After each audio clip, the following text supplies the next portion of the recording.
서울에서 가장 상징적인 동네 중 하나죠. 바로 목동. 수십 년 동안 조용했던 이곳이 드디어 정말 거대한 변화를 앞두고 있습니다. 어쩌면 대한민국 부동산 시장 전체를 뒤흔들 수도 있는 이 목동 재건축 프로젝트. 자, 지금부터 그 심장부로 함께 들어가 보시죠. 이게 그냥 낡은 아파트 몇 개 새로 짓는 그런 차원의 얘기가 절대 아닙니다. 여기엔 무려 14개 단지, 2만 6천 세대, 그리고 10만 명이 넘는 주민들의 삶이 걸려 있거든요. 이건 거의 도시 하나를 새로 만드는 수준? 정말 어마어마한 스케일의 사업인 거죠. 자, 먼저 목동 신시가지 아파트가 어떤 곳인지부터 좀 알아볼까요? 1980년대에 서울에 집이 부족하니까 정부가 진짜 작정하고 계획적으로 만든 대규모 단지였어요. 다들 아시다시피 학군 최고지, 살기 편하지, 오랫동안 중산층의 상징 같은 곳이었잖아요. 근데 벌써 30년, 40년이 다 되어가니 세월은 어쩔 수 없었죠. 이제 드디어 재건축이라는 새로운 페이지를 넘기게 된 겁니다. 근데 여기서 진짜 궁금한 게 생기죠. 아니, 이렇게 좋은 동네, 이렇게 잠재력 넘치는 곳이 왜 수십 년 동안 재건축 얘기를 꺼내지도 못하고 멈춰 있었을까요? 그 배경에는 바로 규제라는 아주 무거운 족쇄가 채워져 있었습니다. 도대체 이 규제가 뭐길래 목동의 시간을 멈춰버렸는지 지금부터가 진짜 재밌는 부분입니다. 네, 바로 이 질문입니다. 도대체 뭐가 문제였을까요? 이 거대한 프로젝트의 발목을 수십 년 동안 붙잡고 있었던 그 결정적인 걸림돌은 과연 무엇이었을까요? 그 주범은 바로 재건축 안전진단이라는 제도였습니다. 이게 참 아이러니한 건데요. 재건축을 하려면 역설적으로 우리 집이 안전하지 않다는 판정을 받아야만 해요. 근데 진짜 문제는 뭐였냐면 예전 기준은 다른 건 거의 안 보고 오로지 구조적으로 튼튼하냐? 이거 하나만 너무 빡빡하게 봤다는 거죠.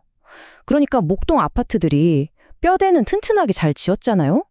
근데 막상 살아보면 주차는 전쟁이고 녹물은 나오고 이런 실생활의 불편함은 전혀 반영이 안 되니까 이 문턱을 넘는다는 게 거의 불가능했던 겁니다.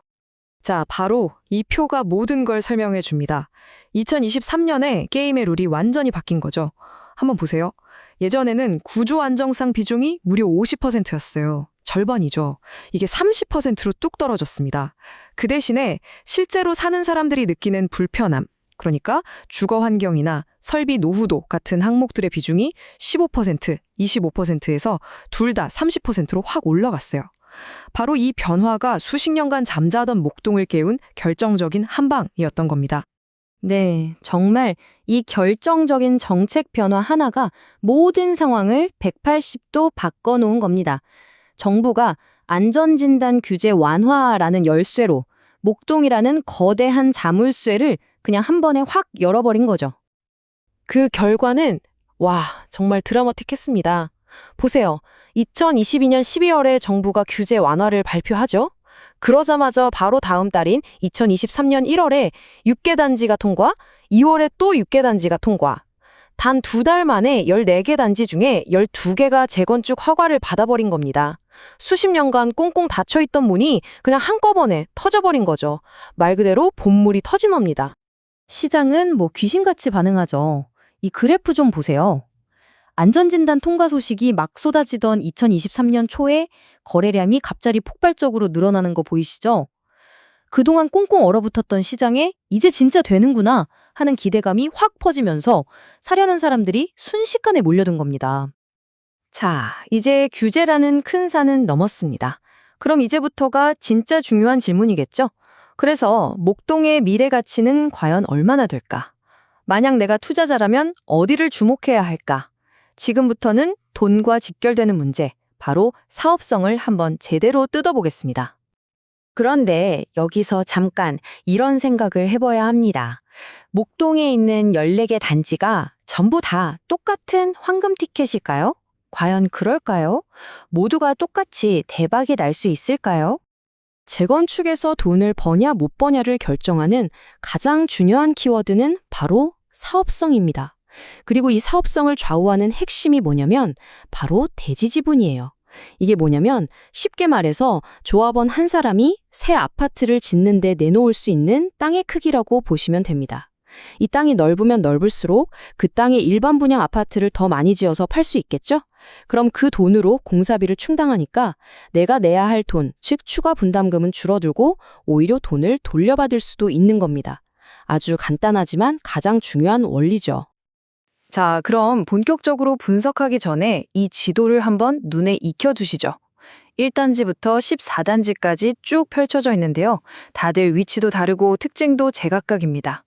이 지도를 머릿속에 딱 넣어두고 다음 데이터를 보시면 그래서 이 단지가 사업성이 좋구나, 저 단지는 좀 불리하구나 하는 게 훨씬 더 잘 이해되실 거예요.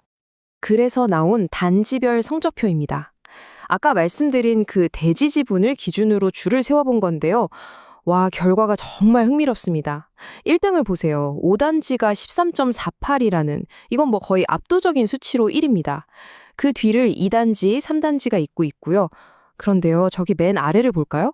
8단지는 2.51밖에 안 됩니다. 1등인 5단지랑 비교하면 거의 5배 이상 차이가 나는 거죠. 똑같은 목동인데도 이렇게나 사업성이 하늘과 땅 차이라는 게 이 표 하나로 명확하게 보이는 겁니다. 자, 그럼 이렇게 복잡하고 단지별로 상황도 다른데 우리는 앞으로 어떻게 해야 할까요? 지금부터는 여러분의 입장에 맞추어서, 그러니까 목동에 집을 사려는 분, 이미 갖고 계신 분, 그리고 이 사업을 이끌어가는 조합의 입장에서 각각 어떤 전략을 짜야 할지 전문가들의 조언을 한번 정리해 드릴게요. 먼저 나도 목동에 한번 투자해볼까 생각하시는 분들, 전문가들은 일단 서두르지 말라고 조언합니다. 왜냐하면 지금 목동은 토지 거래 허가 구역이라서 내가 직접 들어가서 살 게 아니면 집을 살 수가 없어요. 갭 투자가 원천적으로 막혀 있는 거죠. 그리고 아직 사업이 너무 초기 단계라 나중에 추가로 돈을 얼마나 더 내야 할지 아무도 정확히 몰라요. 그러니까 지금 섣불리 뛰어들기보다는 좀 더 지켜보는 신중함이 필요하다는 겁니다. 그럼 반대로 이미 목동에 집을 갖고 계신 소유주분들은 어떨까요? 결론부터 말하면 지금은 팔 때가 아닐 가능성이 높습니다. 왜냐? 재건축 프리미엄이라는 게 아직 집값에 100% 반영된 게 아니거든요. 앞으로 사업이 진행되면 될수록 시공사도 정해지고 계획도 구체화되면 가치는 더 올라갈 테니까요. 좀 더 길게 보고 기다리는 게 훨씬 유리한 전략이라는 거죠.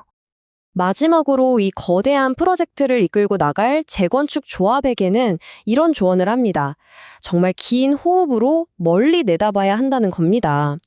사실 안전진단 통과는 전체 100단계 중에 이제 겨우 1단계, 첫 단추를 꿰는 거나 마찬가지예요. 앞으로 빨라야 10년, 길게는 15년이 걸릴 수도 있는 엄청난 대장정이거든요. 그러니까 당장 눈앞의 이익보다는 목동이 가진 최고의 자산, 바로 이 명품학군과 인프라를 어떻게 미래 가치로 잘 녹여낼지 이걸 깊이 고민해야 한다는 겁니다. 자, 이렇게 수십 년의 잠에서 깨어난 거인, 목동. 과연 이 메가 프로젝트는 낡은 도시를 성공적으로 되살리는 새로운 역사를 쓰게 될까요? 아니면 결국 서울의 부동산 양극화를 더 깊게 만드는 또 하나의 사례로 기록될까요? 그 거대한 질문의 답은 바로 지금부터 시작입니다.